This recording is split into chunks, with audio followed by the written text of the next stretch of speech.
जिसने खुद को खर्च किया, दुनिया ने उसी को गूगल पर सर्च किया। गूगल पर सर्च करने का मतलब ये है कि आप जितना संघर्ष करते हैं, जितनी मेहनत करते हैं, उतना ही आपके व्यक्तित्व में निखार आता है। यानी कि आप उतने ही अच्छे बनते जाते हैं, उतना ही आप अपने टारगेट के पास पहुंचते चले जाते हैं। जो भी आपने जिंदगी में एम बनाया है, कोई टारगेट बनाया है जो आपको चाहिए, या कुछ भी ऐसा जो आप करना चाहते हैं, उसके आप और पास होते चले जाते हैं। अगर आप संघर्ष करना जानते हैं, अगर आप तकलीफें उठाना जानते अगर आप तकलीफें उठाना जानते हैं, आपको पता है, हम सबको पता है कि तकलीफों में बहुत कष्ट होता है, आराम सबको पसंद है, लेकिन जिसको बड़ा कुछ चाहिए, जिसको कुछ चाहिए है अपने जीवन में, वो संघर्ष करता है और अपनी सफलताओं को हासिल करता है। तो आपको भी संघर्ष करते रहना चाहिए, क्योंकि कभी भी जीवन में हमें कुछ आसानी से नहीं मिलता है। हर कुछ, सब कुछ पाने के लिए आपको कष्ट तो उठाने ही पड़ेंगे। जिसने जितने ज्यादा कष्ट उठाए हैं, उसकी सफलता उतनी ही ज्यादा बड़ी होगी। हेलो एवरीवन, कैसे हैं आप सभी लोग। मेरा नाम है नेहा दीक्षित। आई होप सब बढ़िया होंगे। मैं यहाँ पर करा रही हूँ सीबीएसई 10th क्लास मैथ्स का कंप्लीट सिलेबस, जहाँ पर मैंने अपने ऑलरेडी 8 चैप्टर फिनिश करा दिए हैं बहुत ज़्यादा डिटेल में। अगर आपने अभी तक नहीं देखे हैं तो जल्दी से उनको देख कर आइए। चैप्टर नंबर 9 हमारा चैप्टर नंबर 8 से रिलेटेड है, क्योंकि हम पढ़ रहे हैं सम एप्लीकेशंस ऑफ ट्रिग्नोमेट्री, और ट्रिग्नोमेट्री का बेसिक जो इन्फॉर्मेशन थी वो हमने चैप्टर 8 में पढ़ ली है। यहाँ पर हम उसे एप्लीकेशन में, यानी कि कैसे हमें रियल लाइफ में जोड़ना है उसको, ये सब कुछ हम अपने इस चैप्टर में देखने वाले हैं। इस चैप्टर की फर्स्ट क्लास हो चुकी है, जहां पर हमने पढ़ा था इंट्रोडक्शन और कुछ ऐसे टर्म्स जो हमारे इस चैप्टर में इंपॉर्टेंट होने वाले हैं। इस चैप्टर में जो हम वर्ड प्रॉब्लम सोल्यूशन करने वाले हैं, उस वर्ड प्रॉब्लम में वो टर्म यूज होंगे, इसीलिए मैंने अपनी फर्स्ट क्लास में बहुत ज्यादा डिटेल में आपको बताए थे। उस क्लास को जितना जल्दी हो सके आप देख लीजिए, क्योंकि हम इस क्लास में क्वेश्चंस पर डिस्कशन करेंगे, और क्वेश्चंस हमारे उन टर्म्स से रिलेटेड होंगे, वो टर्म हमारे क्वेश्चंस में यूज होंगे। तो मैंने फर्स्ट क्लास में ही आपको बताया था, क्वेश्चन को जितने अच्छे से आप अंडरस्टैंड कर सकते हैं, उतने अच्छे से अंडरस्टैंड करना होगा हमें, क्योंकि हमें चाहिए अपने क्वेश्चन का सोल्यूशन करने में डायग्राम, और डायग्राम तभी बनेगा जब हम क्वेश्चन को अच्छे से समझ पाएंगे। और डायग्राम बनते ही हमारा सोल्यूशन ईजी हो जाता है, क्योंकि हमने अपना 8 चैप्टर बहुत ही अच्छे से पढ़ा है, तो इसका सोल्यूशन करने में कोई प्रॉब्लम नहीं होगी। बस आपको ध्यान रखना है कुछ इंपॉर्टेंट फैक्ट, जो मैं क्वेश्चन पढ़ते टाइम आपको बता दूंगी कि आपको क्या क्या बातों का ध्यान रखना है, तो क्वेश्चन सोल्यूशन करने में बहुत ईजी रहेगा। और अगर आप चैनल पर पहली बार आए हैं, या अभी तक आपने चैनल को सब्सक्राइब नहीं किया है, तो जल्दी से चैनल को सब्सक्राइब कर लें, बेल आइकन को भी प्रेस कर लें, जिससे हमारे लेटेस्ट अपडेट आपको मिलते रहें और आपकी तैयारी बहुत अच्छे से होती रहे। लेक्चर पसंद आएगा तो लेक्चर को लाइक करेंगे। तो चलिए शुरू करते हैं हमारी आज की क्लास।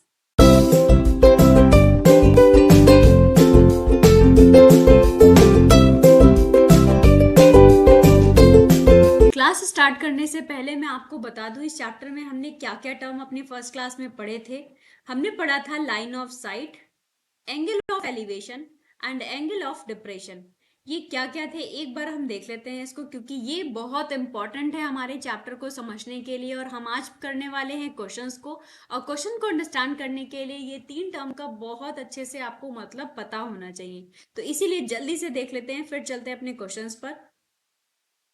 सपोज दैट ये कोई बिल्डिंग है और यहाँ पर कोई पर्सन खड़ा है, एज ए पॉइंट हम उसको कंसीडर करेंगे, और वो पर्सन हमारे बिल्डिंग के टॉप को देख रहा है। तो एक लाइन ड्रॉ हो जाएगी, इस लाइन को कहते हैं हम लाइन ऑफ साइट। क्या कहते हैं? Line of site. जो हमारे पर्सन और बिल्डिंग के टॉप को देखने पर जो एक लाइन ड्रॉ होगी, उसको हम कहते हैं लाइन ऑफ साइट। इसको कहते हैं हम हॉरिजॉन्टल लाइन, और हॉरिजॉन्टल लाइन और लाइन ऑफ साइट के बीच में बनता है एक एंगल, जिसको कहते हैं थीटा, और थीटा ही हमारा हो जाता है एंगल ऑफ एलिवेशन, राइट। अब सपोज दैट कोई पर्सन यहाँ पर खड़ा है और नीचे कोई पर्सन खड़ा है, उसको देख रहा है। जब वो पर्सन उस पर्सन को देखेगा तो लाइन ड्रॉ होगी, लाइन को हम क्या कहेंगे? Line of site. ओके। अब ये पर्सन के यहाँ पर क्या होगा? ये एक हॉरिजॉन्टल लाइन ड्रॉ हो जाएगी, और इस हॉरिजॉन्टल लाइन और लाइन ऑफ साइट के बीच में फिर से एक एंगल बन जाएगा, जिसको हम कहते हैं थीटा डिग्री। और ये हॉरिजॉन्टल लाइन हमारी बेस से कैसी होगी? पैरेलल होगी, और इस थीटा को कह देते हैं हम क्या? Angle of depression. ये 3 टर्म हमारे लिए इंपॉर्टेंट थे, क्या? Line of site, angle of elevation and angle of depression. Line of site क्या है? जो हमारी पर्सन बिल्डिंग के टॉप को देखता है तो एक लाइन ड्रॉ होती है, उसको हम कहते हैं line of site. Line of site और हॉरिजॉन्टल लाइन के बीच में जो एक एंगल बनता है उसको हम कहते हैं एंगल ऑफ एलिवेशन। और अगर हम टॉप पर देखेंगे तो एक एंगल बनता है यानी कि हॉरिजॉन्टल लाइन और हमारा लाइन ऑफ साइट के बीच में एक थीटा बनता है, उसको हम क्या कहते हैं? Angle of depression. Angle of elevation और एंगल ऑफ डिप्रेशन सेम है, हमको इनको अलग अलग पढ़ना है क्योंकि हमें पता है एलिवेशन नीचे की तरफ बनता है, डिप्रेशन ऊपर की तरफ बनता है। और ये जब टर्म हम अपने क्वेश्चन को पढ़ेंगे तब अलग अलग टर्म यूज होंगे, तो आपको प्रॉपर समझ आना चाहिए कि एलिवेशन बोला है तो कहाँ पर एंगल बनेगा, डिप्रेशन बोला है तो कहाँ पर एंगल बनेगा। आई होप इतनी बात आपको समझ आ गई होगी। जल्दी से चलते हैं अपने क्वेश्चन पर। ओके मैं यहाँ पर क्वेश्चन पढ़ूंगी बहुत स्लोली स्लोली, क्वेश्चंस कम होंगे आज की क्लास में, लेकिन आपको अंडरस्टैंड करना आना चाहिए कैसे क्वेश्चन को अंडरस्टैंड करके आपको डायग्राम बनाना है। डायग्राम अगर आपका अच्छे से बन गया, अकॉर्डिंग टू क्वेश्चन बन गया, तो आपका सोल्यूशन करना बहुत ज़्यादा ईजी है। तो हमें फोकस करना है कि अपने क्वेश्चन के वर्ड्स को कैसे अच्छे से अंडरस्टैंड करके अपना डायग्राम एग्जैक्ट क्वेश्चन के अकॉर्डिंग बना पाए, और एग्जैक्ट क्वेश्चन के अकॉर्डिंग बन गया तो हम उसका सोल्यूशन भी कर पाएंगे इजी। ओके थोड़ा सा स्लो पढ़ेंगे। क्या कह रहा है? एक एक पॉइंट का मतलब, एक एक वर्ड का मतलब यहाँ पर हम समझेंगे। क्या? अ पर्सन है इज स्टैंडिंग। कहाँ स्टैंडिंग है? 50 मीटर अवे। अवे का मतलब होता है दूर। किससे दूर? From a building. बिल्डिंग से दूर खड़ा है कौन? एक पर्सन। जो कितना दूर खड़ा है? 50 मीटर। तो जितना उसने बोला है हम सिर्फ पहले उतना डायग्राम बना लेते हैं, आगे की कहानी को बाद में पढ़ेंगे। ओके तो क्या बोला है? उसने कहा है हमको क्या क्या अपनी इस वन लाइन में इतना यहाँ तक हमको समझ आ गया है, क्या क्या हमारे क्वेश्चन में दिख गया है, क्या क्या हमें क्वेश्चन में बात हो चुकी है। एक पर्सन की बात हुई है, फ्रॉम कहाँ से कितना दूर? किसी बिल्डिंग से, यानी कि एक आपको पर्सन चाहिए और एक बिल्डिंग चाहिए जो कुछ डिस्टेंस पे खड़ा है। कितनी डिस्टेंस पे खड़ा है? 50 मीटर की डिस्टेंस पे खड़ा है बिल्डिंग से। तो इतना बना लेते हैं। सपोज दैट, देखो आपको जो डायग्राम बनाने हैं वो पर्सन को एज अ पॉइंट लेना है, बिल्डिंग आपको स्ट्रेट ही लेनी है, हमेशा कहना है। ओके तो यहाँ पर हमने सपोज दैट एक स्ट्रेट लाइन, ये हमारी बिल्डिंग है, स्ट्रेट लाइन हमारी बिल्डिंग है, और यहाँ पर सपोज दैट कि ये कोई पर्सन है जो खड़ा है बिल्डिंग से कितना metre? 50 metre away from the building, that means 50 metre दूर। तो हम इसको ज्वाइन कर देंगे, ये हमारा बेस हो जाएगा। ओके इतनी कहानी हो गई पूरी। एक बिल्डिंग थी स्ट्रेट, एंड एक पर्सन था जो 50 मीटर की डिस्टेंस पर खड़ा है। कहां से? बिल्डिंग से 50 मीटर की दूरी पर खड़ा है। ओके अब आगे चलते हैं। And the angle of elevation. अब देखो सबसे पहले आपके दिमाग में जैसे ही एंगल ऑफ एलिवेशन वर्ड आया है, आपके दिमाग में तुरंत क्लिक करना चाहिए what is the angle of elevation. तो आपको पता है एंगल ऑफ एलिवेशन होता है हमारा जब कोई पर्सन बिल्डिंग के टॉप को देखता है, तो क्या होता है? एक लाइन बनती है जिसको हम कहते हैं लाइन ऑफ साइट। और यहाँ पर लाइन ऑफ साइट और ये हॉरिजॉन्टल लाइन से एक थीटा बनता है जिसको हम कहते हैं एंगल ऑफ एलिवेशन, राइट। और इस थीटा की वैल्यू आपको गिवन है, क्या है? 30 डिग्री। यहां तक हमारा डायग्राम कंप्लीट हो गया है। एक राइट एंगल ट्रायंगल आपको मिल चुका है जो यहाँ पर स्ट्रेट है, तो यानी कि बिल्डिंग स्ट्रेट है, तो दैट मीन्स ये बेस के साथ यानी कि हॉरिजॉन्टल लाइन के साथ 90 डिग्री एंगल बना रही होगी। तो दैट मीन्स ये हमारा एक राइट एंगल ट्रायंगल मिल चुका है। और ट्रिग्नोमेट्री में आपको सबसे जरूरी क्या है? आपका एक राइट एंगल ट्रायंगल का मिलना। ओके तो अब हमको फाइंड क्या करना है? Find the height of the building, यानी कि आपको बिल्डिंग की हाइट पूछ रहा है। बिल्डिंग की हाइट क्या होगी? सपोज दैट बिल्डिंग का हाइट h है। ओके लेट कर लिया है कि बिल्डिंग का हाइट हमारा h है। अब हमको पता है, हमने पढ़ा है ट्रिग्नोमेट्रिक रेशियो के बारे में। मैंने कल की क्लास में भी बताया था आपको कि जब भी हमारा बेस गिवन होगा, थीटा गिवन होगा और हाइट हमसे पूछी है, दैट मीन्स परपेंडिकुलर पूछा है, तो परपेंडिकुलर और बेस में एक रिलेशन होता है। वो क्या रिलेशन होता है? हमारे tan थीटा का। और tan थीटा का रिलेशन क्या होता है? tan थीटा इक्वल टू होता है, सबको पता होगा, आई होप अभी तक सबको याद हो गया होगा फॉर्मूला हमारा, परपेंडिकुलर अपॉन बेस, राइट। यहाँ पर मैंने आपको बताया था कि परपेंडिकुलर क्या होता है? थीटा के जस्ट सामने वाली साइड को हम परपेंडिकुलर कहते हैं। ओके सभी का वैल्यू रख दीजिए जल्दी से। tan थीटा मतलब tan 30 degree, P for perpendicular, that means H. B for base मतलब 50 मीटर। टेन थीटा का वैल्यू रख देंगे, टेन थर्टी का होता है अंडर रूट, टेन थर्टी का वैल्यू होता है 1/√3 h अपॉन 50। क्रॉस मल्टीप्लाई कर लेंगे तो that means h √3h equal to 50 into 1 तो 50। h इज इक्वल्स टू आ जाएगा 50/√3। यहां पर आपको एक बात याद रखनी है क्या, कि जब भी कभी कोई नंबर रूट में हो जाए और वो डिनोमिनेटर में आ जाए, क्या मैंने कहा कि अगर कोई नंबर रूट में और डिनोमिनेटर में आ जाएगा तो उसको वैसा हम छोड़कर नहीं आएंगे, उसको क्या करेंगे, या आपने सर्च में पढ़ा भी होगा कि हम रूट के नंबर को जब भी डिनोमिनेटर में आएगा तो उसको क्या करते हैं, रेशनलाइज करते हैं। और रेशनलाइज करने का मतलब क्या होता है, हम उसको डिनोमिनेटर और न्यूमिनेटर में मल्टीप्लाई कर देते हैं, तो √3 इंटू √3 इक्वल टू आ जाता है ये 50√3, और √3 होता है हमारा 3। ये हमारा आंसर आ गया, यानी कि मीटर। यूनिट लगाना बिल्कुल नहीं भूलेंगे। जब भी हम मैथमेटिक्स पढ़ रहे हैं और कोई भी डिस्टेंस की बात हो रही है तो वहां पर यूनिट लगाना बहुत ज्यादा जरूरी है। जब तक आपका आंसर करेक्ट नहीं होगा आपको यूनिट लगाना बिल्कुल नहीं भूलना है। ओके, तो हमारा ये जो, तो हमें यहाँ पर पता चल गया हमारी जो बिल्डिंग की हाइट है वो क्या है, 50√3/3। इसका मतलब क्या हुआ, अगर हमको बेस गिवन है, थीटा गिवन है, और हम परपेंडिकुलर फाइंड आउट कर सकते हैं, या अगर बिल्डिंग का हाइट गिवन है और हम कितना दूर उससे खड़े हैं तो हमें पता चल जाएगा, अगर हम उसके टॉप को देखेंगे तो कितने डिग्री का एंगल हम बनाएंगे।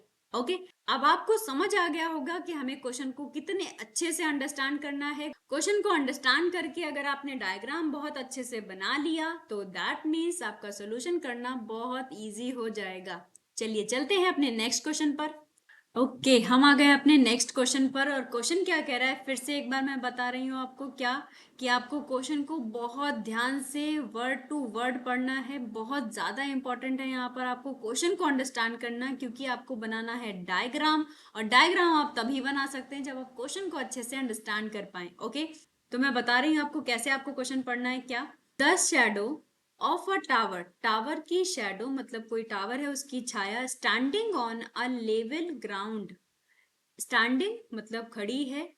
एक शैडो के बारे में बात हो रही है, किसकी शैडो की, टावर की शैडो की। अब क्या बात हो रही है, अब टावर की बात हो रही है, जो स्टैंडिंग है, खड़ी है, कहाँ पर, ग्राउंड पर, level ground is found to be 40 metre, 40 metre long.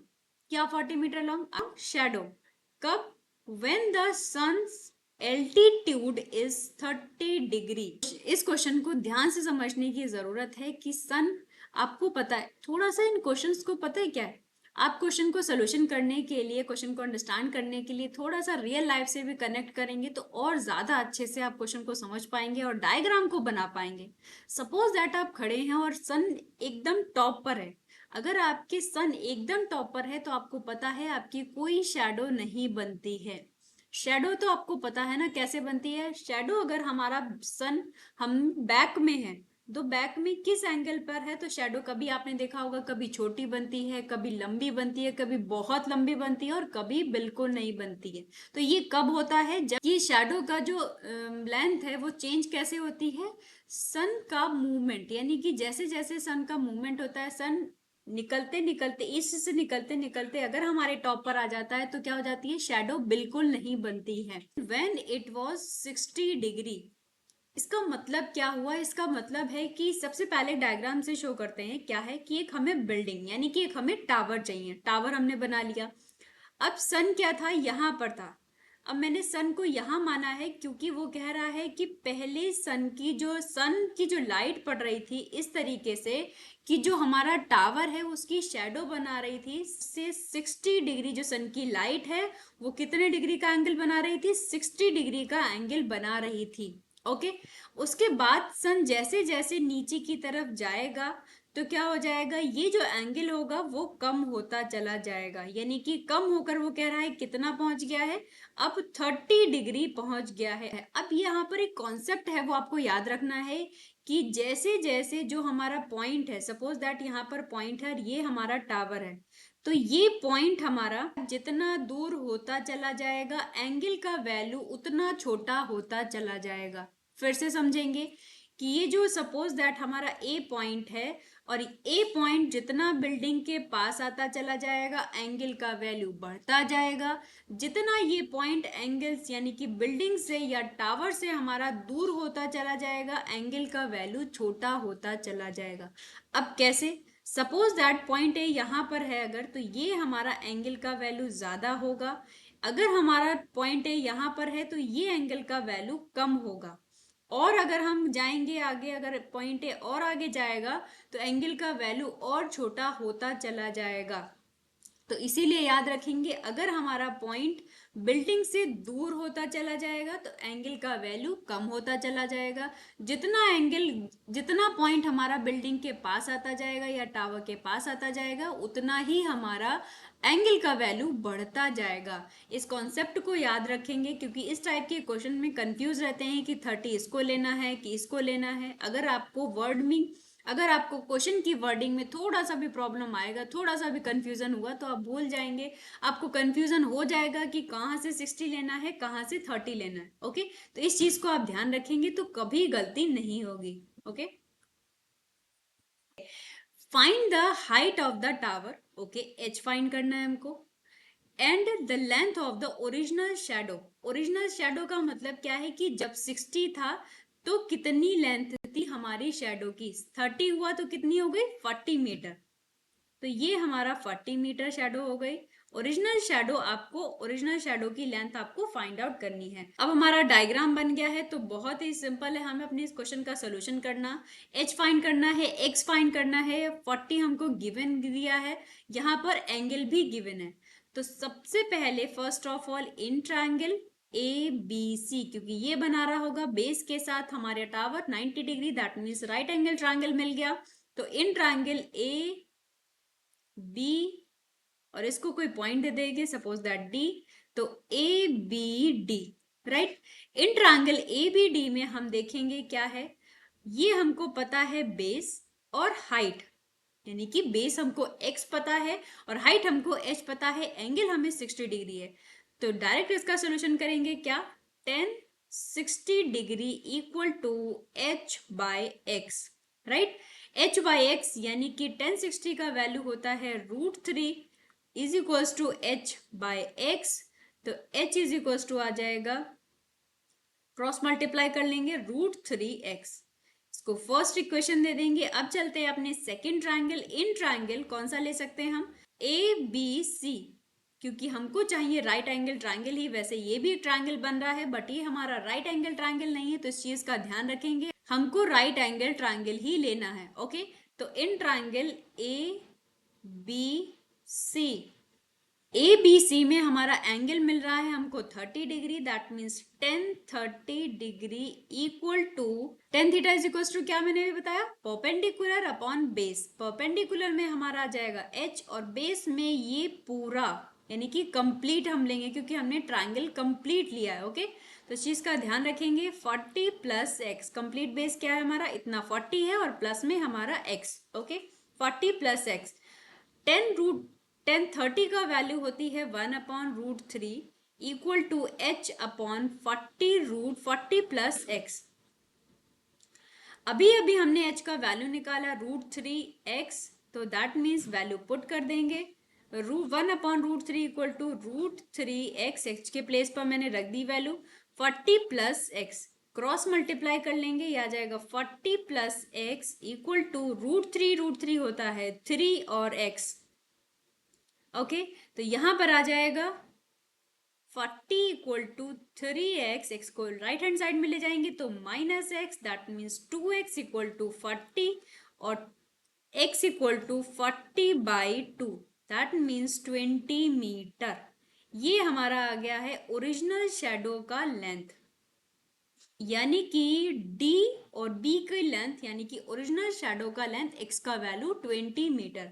अभी हमको क्या फाइंड करना है, अपना h, यानी कि h का वैल्यू फाइंड आउट करना है। अब जल्दी से बताइए h का वैल्यू कैसे। सिंपल सा, हमने अपनी फर्स्ट इक्वेशन में देखेंगे, क्योंकि हमको पता है h is equal to √3x, तो h इक्वल टू √3 और x का वैल्यू क्या निकाला अभी हमने, 20।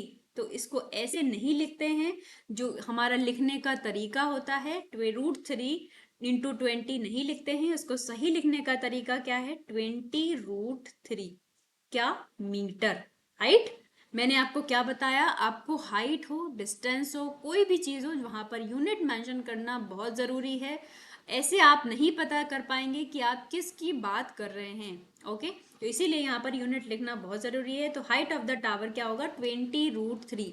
ये भी सही है, जो लिखा है ये भी सही है, इसको गलत नहीं कहेंगे। प्रोडक्ट दो नंबर का कोई फर्क नहीं पड़ता कि अगर हम लिखें 5 × 2 या हम लिखें 2 × 5, प्रोडक्ट में ये कोई फर्क नहीं पड़ता, आंसर हमारा 10 ही आना है।